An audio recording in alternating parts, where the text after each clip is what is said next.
Good evening, everyone. My name is Heinisha Malone, and I am a member of the West Garfield Park Youth Council.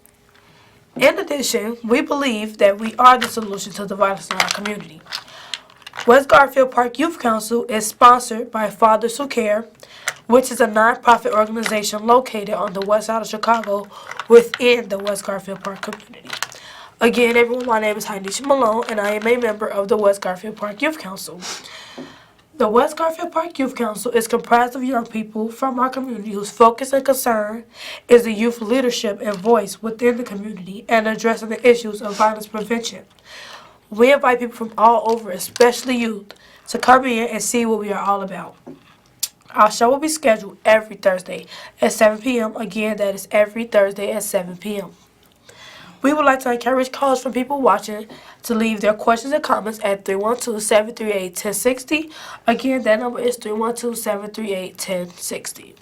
Our show can also be viewed online at www.cantv.org/live. Again, that website is www.cantv.org/live. Well, I know you see the young lady sitting aside of me, and instead of me going on into introducing her, I'll let her introduce herself. Good evening. My name is Darcell Washington. I am the founder and CEO of Mentoring You. I am also the co-founder of Scholar Chicks, which is a program to help young girls who are interested in going to college, just to really help educate and empower them. With Mentoring You, we really work with young women and young men, helping them to get ready for college and to get ready for the workplace. Super excited to be here. Thank you so much for having me. Thanks for coming. Yes. So, thank you again. As she said, her name is Darcell Washington, for being a guest on tonight's show. Again, everyone, my name is Heinisha Malone, and I am a member of the West Garfield Park Youth Council. You are watching a live interactive call-in television program brought to you on KTV 21. During the next 25 minutes, we are going to discuss mentoring. I invite our viewers watching to call in with your questions and comments at 312-738-1060. Again, that is 312-738-1060. At the bottom of the screen, our phone lines are now open. So today's open question is, who are you and what is the purpose of providing a safe space?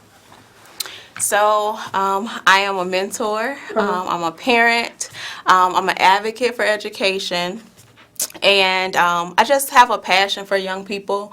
I've been working with young people for quite some time, and so I wouldn't say that I'm an expert, but I would say that I have a lot of experience and that I'm still learning.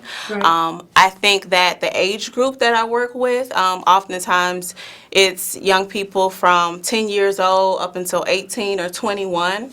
And so I believe that that's a very vulnerable age. Right. And so it's imperative to provide a safe space because oftentimes young people don't have a safe space. They don't have a safe haven. They don't have a place where they really feel comfortable, maybe comfortable around different people, or just have somewhere that they can go when they get out of school, or even have snacks to eat. So providing a safe space is definitely very important to me. All right, thanks for that answer. Yes. The second open question is, what made you so compassionate and empowering the young people and the community? Well, I was born and raised right here on the west side of Chicago, right off of Lockwood, and I think when I was growing up, there was a sense of community. Now I feel like we've kind of shied away from that a little bit. And so the way that I was brought up is still a part of me. So I'm like, okay, I know that now I'm older, so now I have to carry this baton. And so I just try to work really hard with coming back to the community and being a beacon of hope, being a beacon of light, like the West Garfield Park, community stakeholders, continues to do great things in the community, continues to shine a light, trying to keep the, environment drug-free, keeping it safe. And so definitely glad to be a part of the organization and just working hard together to make change, to bring change to our community. So yes. All right. So it's the first question is, how impactful is mentoring for all students, but especially students of color from low-income communities? I think it's extremely impactful because oftentimes young people, they don't know what they want to do. Sometimes they get caught up in bad situations or peer pressure, takes takes charge. A lot. And a lot, exactly, because you're a young person. I'm sure you can understand, and you probably have experienced it, right? Uh-huh.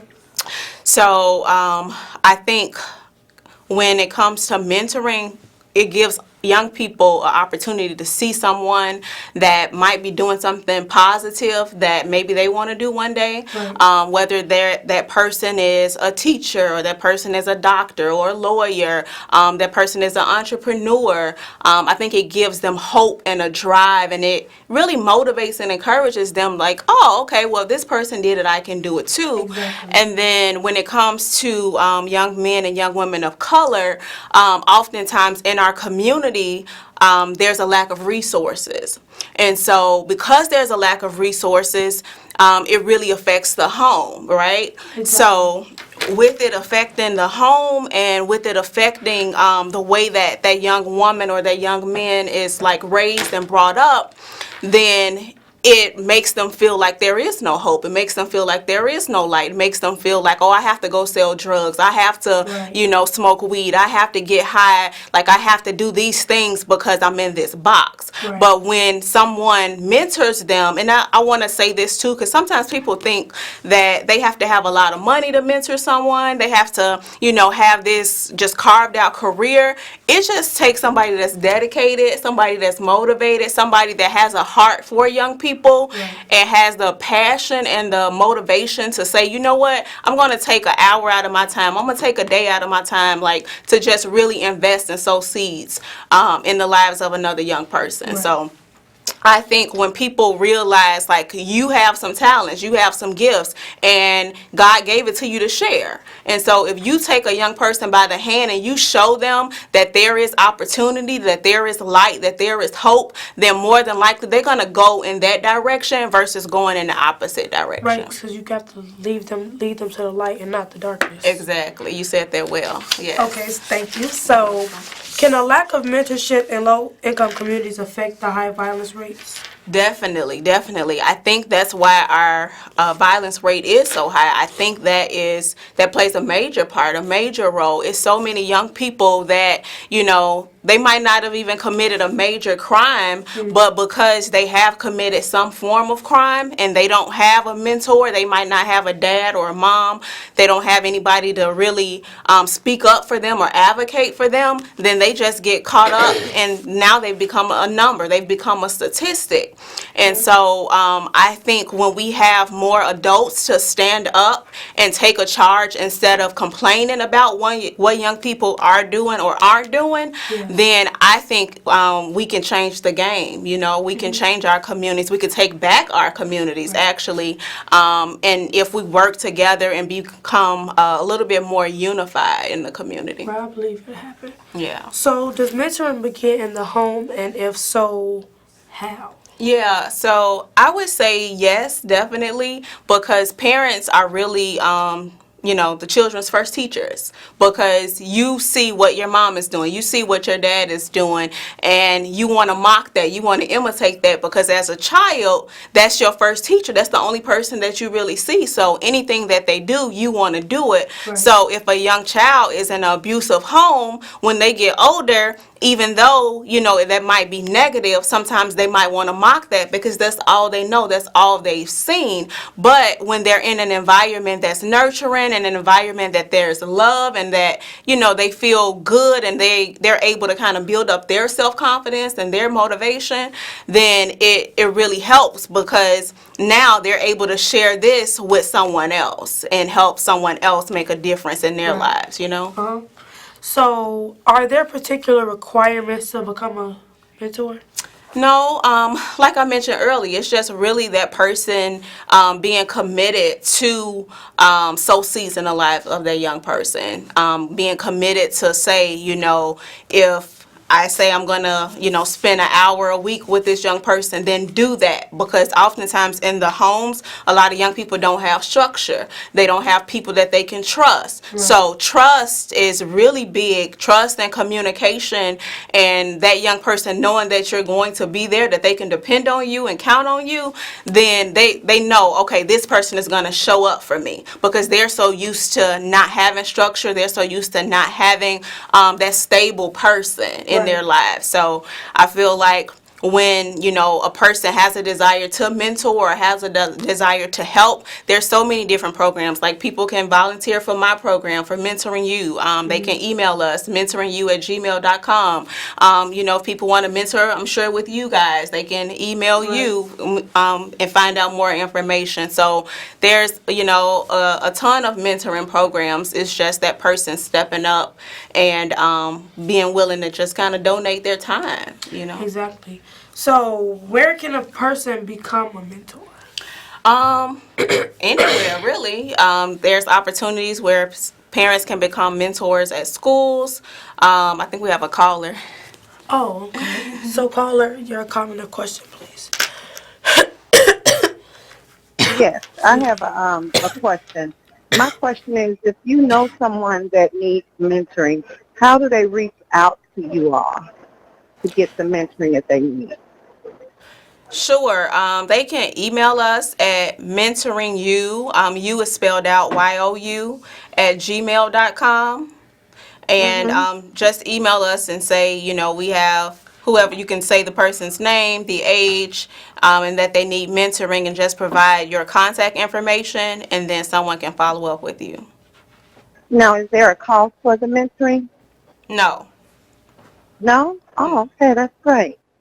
Okay, thank you. You're welcome. Okay, so back to the question, where can a person become a mentor? Yeah, so a person can become a mentor anywhere. They can become a mentor at a school.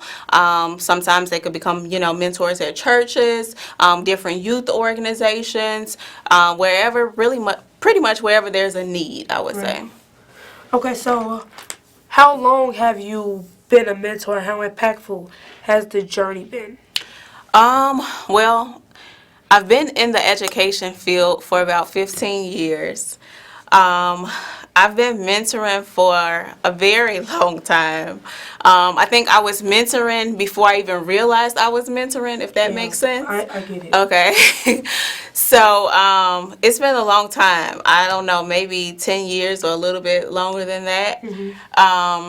And what was the other part of your question? I'm sorry. Oh, how impactful has the journey been? Yeah, I would say it's been extremely impactful, because some of the young people that I've been able to mentor have, went away to college, or just made a major change in their lives, like where sometimes you could see a young person kind of going down the wrong path, and then they can end up changing, going down the right path. So I've seen some major changes, some major impacts throughout these years. All right, so, do you have any upcoming events that you want anyone to know about, and how can they reach you to get in contact to where the event is and everything? Sure.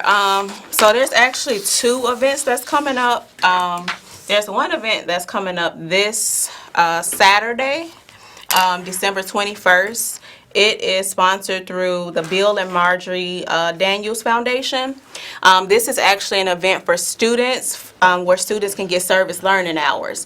So this event will help students that are in school, whether you're in middle school or high school. They can start getting their service learning hours to help with their graduation requirements. So this will be at Bill and Marjorie Daniels Foundation, December the 21st, from 8:30 a.m. to 6 o'clock p.m. So what they do is every year they try to feed about 1,000 families. This is in the Garfield Park community, 3456 West Franklin. They feed, I think it's breakfast, lunch, and dinner is what they serve. They serve 3 meals for that day, and they go out in the community. And then the facility where they have the event, there's people that actually live in that facility, and so they feed them as well. So it's a great event. Students can come out, parents can come out, and just help and give back. So this is the only event? So no, that's one event, and then there's another event, thank you, through the Greater Good Foundation. This is another service learning event, and they actually have quite a few events. The next one that's coming up will be January 25th from 9 a.m. to 12, and this will be at the Oak Park Public Library, the main Oak Park Public Library, which is in Oak Park right off of Lake Street. I think it's right near Oak Park Avenue and Lake Street, but students can come. It'll be in the Veterans Room, and if they bring their sheet, we can sign off on it, Right. and that'll give them opportunities. So they'll have one every month. The next one will be February 15th from 11 to 2, March 14th from 9 to 12, and then April 18th from 11 to 2. So All right, these are thank two opportunities. All right, thank you for the events, and make sure you guys come to No problem. both. Also, tomorrow there is a Christmas gift giveaway going on at George Leland, which is the sponsors is Fathers Who Care. And it is an annual Father and Families Christmas event. Will be held December 20th, 2019, which is tomorrow at 12:30 p.m. at George Leland STEM School, address 512 South Laverne. Again, the address is 512 South Laverne. And if you need to call someone to make sure that you're on the right track about something, you could call 773-287-5821. So, back to us. So, who was your biggest inspiration then, like before you knew you were going to be a mentor? And who was your biggest inspiration now? I think I would have to say my mom. Probably for both. Simply because she's just strong, raised 6 kids, and she's just like amazing. So I would say my mom for sure. Exactly. And she's watching, so hey mom, love you. Okay, how much education do you need to become a mentor? I don't think that it's education that you need so much. I think it's more of your heart and your passion and Right. your desire and willingness to give yourself to that young person. Give your time, give your skills or your knowledge or your expertise. So it's not that you have to have a doctorate degree or 10 degrees. You just need to have that heart and that passion Right. and that desire. So, who do you think played the biggest role in your life besides parents then and now? You said Besides parents, yeah, who do you think played the biggest role in your life? Like, did you ever have a mentor to lead you in these ways, or was it just only your parents? When I got older, I've had mentors. But when I was younger, I didn't really have mentors. I didn't really know what a mentor was. I just kind of looked at, my mom like that was my mentor because I looked up to her. Still do look up to her. But I've had mentors throughout. Reverend Jones has been definitely influential. And so, yeah. So, okay, back to what you said about the kids at college. Before you were their mentor, were there plans to go to college, or did their plans change after being mentored by you to go to college? Right.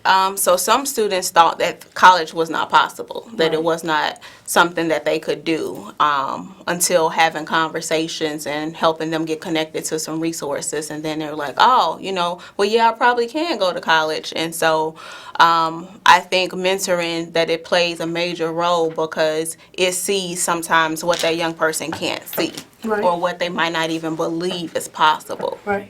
So yeah. So how many were there Students that went off to college? went off to college. I would say about 5 students that I worked with directly, like one-on-one, that actually went to college. One in particular got like a full ride for school. So I'm just seeing some major changes and major impacts. So. Were those state colleges, or were there No, out of state colleges. Yeah. Wow. Mm-hmm. Okay, so how many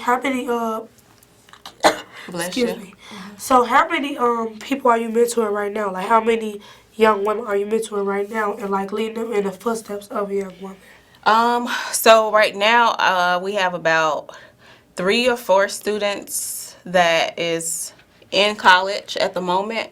And then I work with young people every day, so I'm mentoring consistently. Right. But like the students that are in college, we kind of do like weekly check-ins with them, making sure that they're staying on task, seeing how finals is going, all of those type of things. Right. So the number, it changes sometimes, because sometimes mentoring could be a short-term thing, sometimes it could be a long-term thing, so it just all depends. Right. Okay, and since this is like kind of like a woman organization, how well do you guys work with the boys? I would say that we work with the boys well, because I have a lot of friends that are mentors, and so, I can just give them a call and say, hey, I'm having this meeting or doing the workshop, and then they'll come and support. So, Right. I would say that collaborative effort helps. All right. Thank you for being on the show again. No problem. Sadly, Thanks the for show is having me. coming to an end. Okay, if you are just tuning in, our guest on tonight's show is Mrs. Darcell Washington. And more information about our youth council, you can please contact us at 773-287-5821. Again, that number is 773-287-5821 for additional information about our youth council. Thank you, and tune in next week, same time, same station. Bye.